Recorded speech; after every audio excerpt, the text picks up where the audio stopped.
क्या आपको पता है आप भी भगवान के दोस्त बन सकते हैं। भगवान के दोस्त कौन होते हैं? एक छोटी सी कहानी सुनाती हूँ आपको।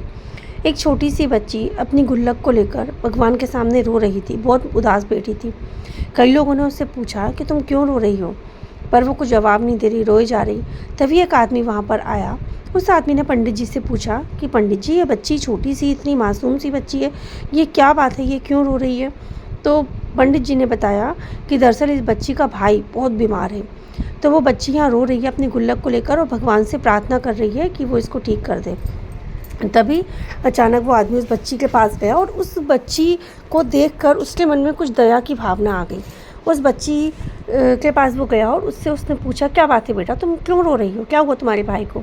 उस बच्ची ने बताया, मेरे भाई को बहुत बड़ा कोई बीमारी हो गई है, मुझे उस बीमारी का नाम तो नहीं मालूम, पर कोई बहुत बड़ी बीमारी उस मेरे भाई को हो गई है और डॉक्टर ने कहा है कि अब या तो हमें वो बीमारी को ठीक करने के लिए ऑपरेशन कराना है, तो या तो हमारे पास बहुत सारे पैसे हों तब हम ऑपरेशन करा सकते हैं, या तो फिर हम भगवान ही कुछ कर सकता है। तो भगवान तो आ नहीं सकते, तो क्या कोई भगवान का दोस्त है जो आए और यहाँ पर मेरे भाई को ठीक कर दे? उस आदमी ने उस बच्ची की बात को थोड़ा सोच में डाल दिया। वो बच्ची बोली, मेरे पास तो ये गुल्लक है और इसमें इतने ही रुपए हैं और इसके अलावा तो मेरे पास रुपए नहीं है, भले ही मेरे ये पूरे रुपए कोई ले ले, वो मेरे भाई को बस ठीक कर दे। लेकिन डॉक्टर ने बोला इतने से रुपए से कुछ नहीं होगा। वो आदमी बहुत टेंशन में आ गया, वो सोचने लगा। उस आदमी ने कहा, चलो मुझे तुम्हारे भाई के पास ले चलो। वो आदमी उस बच्ची के भाई के पास गया। वहाँ जाकर उसने डॉक्टर से सलाह ली कि क्या हुआ है।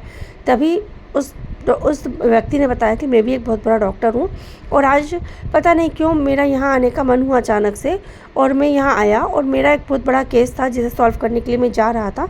उसके पहले मैं मंदिर आया, वहाँ मैं इस बच्ची से मिला और अचानक से मेरा मन हुआ मैं इस बच्ची के भाई का इलाज करूँगा। डॉक्टर ने उस बच्ची के भाई का इलाज किया, वो भाई बिल्कुल ठीक हो गया। उसके बाद उस बच्ची ने वो गुल्लक उन्हें दी, तो वो गुल्लक वापस लौटाकर उसके आदमी ने बच्ची से कहा कि नहीं, मुझे भगवान ने शायद हो सकता है तुम्हारे भाई का इलाज करने के लिए भेजा हो। वो बच्ची ने कहा, इसका मतलब आप भगवान के दोस्त हो? उस आदमी को इतना अच्छा लगा ये सुनकर, उसने सोचा चाहे मैंने ज़िंदगी में कितने ही सक्सेसफुल ऑपरेशन किए हों, कितना ही पैसा कमाया हूँ, पर जो संतुष्टि आज इस बच्ची के भाई को ठीक करके मिली वो उससे ज़िंदगी में कभी नहीं मिली थी। तो मतलब भगवान हमारे सामने खुद नहीं आते हैं। हमें शिकायत होती है ना कि भगवान नहीं आए, पर कई बार ऐसी कंडीशन होती है जब कोई व्यक्ति हमारी मदद कर देता है, तो जाहिर सी बात है 101% उसे भगवान ने ही भेजा है आपकी मदद करने के लिए।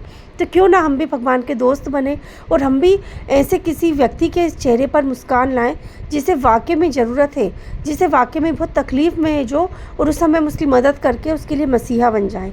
तो ये चीज़ हमें भी हमारे मन में हमेशा संतुष्टि देगी और उस व्यक्ति को भी। तो बन जाइए आप भी भगवान के दोस्त। धन्यवाद।